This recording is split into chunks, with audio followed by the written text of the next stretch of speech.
my friends, I'm Frankie and welcome to Club Foodie. A lot of people don't work over the weekend and enjoy having a big breakfast with eggs, bacon, sausage, waffles, pancakes, and so on. David and I have our favorites, but once in a while I like to change our menu by making the Southern breakfast staple that is so mouth-watering. Here it is. In today's episode, I'll show you how to make my Southwest gravy. This is an amazing recipe.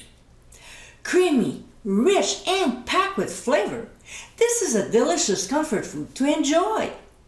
Served with biscuits, this tasty dish is sure to wake up your taste buds first thing in the morning. So my friends, let's get cooking. In a skillet over medium heat, we'll add butter. And when it starts sizzling, we'll add onions, followed by red peppers and poblano peppers. We'll saute for a couple minutes. Then we'll add garlic and quickly saute it for only 1 minute. Next, we'll add hot Italian sausage and cook until no longer pink, breaking up the meat into small pieces. If you want an amazing homemade Italian sausage recipe, click on the top right corner of your screen.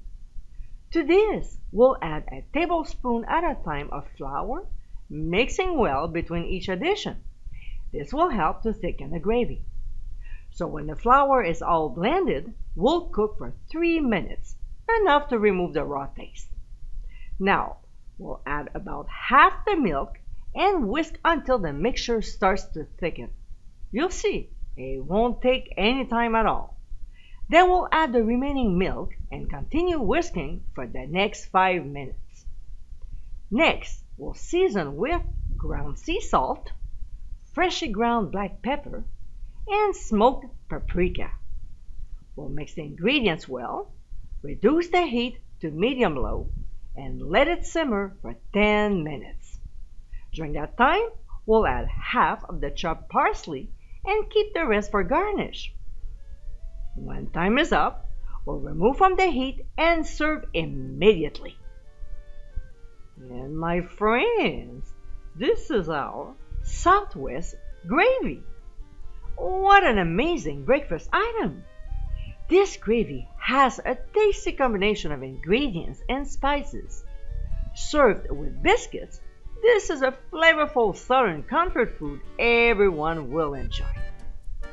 I hope you give it a try soon, and be sure to visit clubfoodie.com for ingredient amounts, direction, and more info. Until next time, my friends, bon appétit!